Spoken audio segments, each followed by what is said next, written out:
All right, let's talk about a movie that absolutely smashed expectations, along with a golf club and, well, a game show host's face.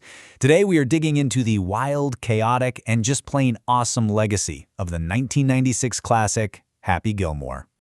I mean, come on, you know this line. It's got to be one of the most legendary insults from the entire 90s. And the best part? It's not even Happy who says it. No, it's what Bob Barker yells at him right before our hero gets totally taken apart by a 72-year-old TV host. If that doesn't sum up the movie's absurd brilliance, I don't know what does. So that's the big question, right? How on earth did a movie with a one-joke premise, a hockey goon on a golf course, turn into a comedy legend? I mean, we're still quoting it, we're still talking about it nearly 30 years later. What's the secret sauce? All right, let's get into it. Okay, first up, hockey rage meets golf. The whole thing really starts with a premise that is just so simple, it's genius. You've got this collision of two worlds that could not be more different. And at the center of it all is Happy Gilmore. And you got to admit, this role was just peak Adam Sandler back then. He's not some kind of calculated underdog you're rooting for. Nope, he's a walking, talking rage grenade. The real comedy, the magic, is just watching this completely unhinged man-child explode inside the super quiet, super polite, totally etiquette-obsessed world of pro golf. And what's so wild is that this whole thing is kind of based in reality. The idea actually came from one of Adam Sandler's friends, a real hockey player who could just crush a golf ball. And get this, the iconic gold jacket, it was almost green. Turns out the movie's golf consultant was so horrified they might use the actual Masters that he begged them to make up their own tournament. Looking back, yeah, that was definitely the right call. But look, Happy's rage by itself would just be, well, noise. The character needed a whole world of amazing people to bounce off of. And that's where the ensemble cast comes in. Seriously, they were absolutely crucial to this whole thing working.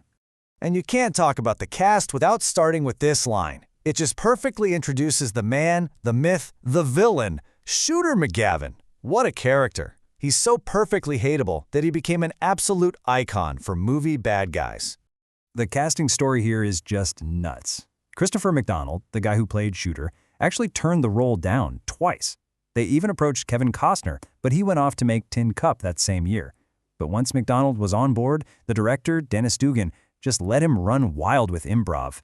And that's how we got the legendary finger guns, that smug attitude, all the stuff we still love to hate today.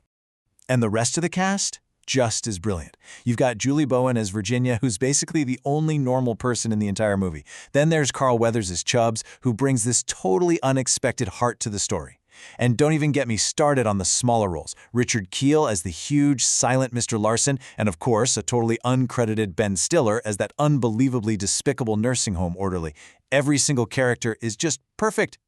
All right, we have to talk about the scene. You know the one. The scene that took this movie from just a funny sports flick and launched it into the stratosphere. I'm talking about the Bob Barker Beatdown, possibly the single most important 3 minutes in Adam Sandler's entire career. The whole setup is just beautiful. So, Happy gets paired up with Bob Barker. Yeah, the Bob Barker from The Price is Right. And Barker doesn't hold back. He just relentlessly makes fun of him. Naturally, Happy loses it, and what happens next is maybe one of the greatest on-screen brawls ever. And the kicker, Bob Barker doesn't just hang in there, he absolutely destroys Happy. He wins. Big time. And here's the best part. The reason it looks so real, it kinda was. This is not a joke. Bob Barker was a karate student of his neighbor, Chuck Norris. Frickin' Chuck Norris. The filmmakers had no clue when they cast him. It just turns out the guy could actually fight. You literally can't make this stuff up. And think about this. This whole legendary scene almost never happened. They actually offered the part to Ed McMahon first, and when they did get to Barker, he said yes, but only on one condition. He had to win the fight. What a boss move. And it totally paid off. After the movie, The Price is Right saw its ratings just explode with younger viewers. And the ripple effect was huge, and it was immediate. The fight won the first ever MTV Movie Award for Best Fight. I mean, they basically created the category because of this scene, and it's still around today. Now that is a legacy. Okay, moving on from the fights, let's talk about another, equally wild legacy of this film. It's absolutely glorious and completely shameless product placement. Even the legendary critic Roger Ebert, who, let's be honest, did not love this movie, had to call it out. He said, "The movie is so shameless that it literally just holds up a Subway sandwich and a Pepsi and calls them out by name." It wasn't just placement. It was like the ads were part of the punchline. And I mean, just look at this list of sponsors. It's almost comical. Subway is obviously the big one. They have a whole date scene that's basically a commercial. But then there's Pepsi, Budweiser, you remember the beer helmets, right? AT&T, Sizzler, Red Lobster, it just keeps going. But here's where it gets really strange. When the movie started airing on TV, particularly on Fox, they digitally erased almost all the product placements. Happy's line, "Can I get a Pepsi?" was dubbed over to, "Can I get some breakfast?" All the Subway logos just disappeared. It created this bizarre alternate version of the movie that really shows you just how baked in all that marketing was. So when you put all these pieces together, the bonkers premise, the perfect cast, those unforgettable scenes, and yeah, even the in-your-face marketing, you really start to see why this movie has stuck around for so long. And this right here really tells the story. The critics, yeah, they were pretty mixed on it.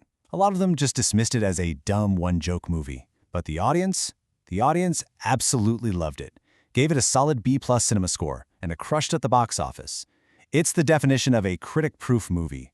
The fans got it, even if the critics didn't. And of course, we can't talk legacy without talking about the swing. The running hockey slap shot drive. It's become a real thing. You go to any driving range today, and I guarantee you'll see someone trying it. Even pro golfers mess around with it. The movie literally changed the way people have fun playing golf. And its footprint is just everywhere you look. Adam Sandler's production company, Happy Madison. You know, from Happy Gilmore and Billy Madison. People talk about pulling a Happy Gilmore when they lose their temper on the course. And Shooter McGavin, he consistently lands on lists of the greatest sports movie villains of all time. The influence is undeniable. So this is Shooter McGavin at the very end. He's furious, he's lost, and he's screaming at Happy's fans. He's trying to defend the old guard, the quiet, stuffy traditions of golf, against this loud, new, chaotic force. And you know what? That's really the whole point. The rock concert won. In the end, the movie's loud, rebellious, and yeah, kind of dumb energy completely triumphed over tradition. And that's exactly how it became a comedy legend that we'll be talking about for years to come.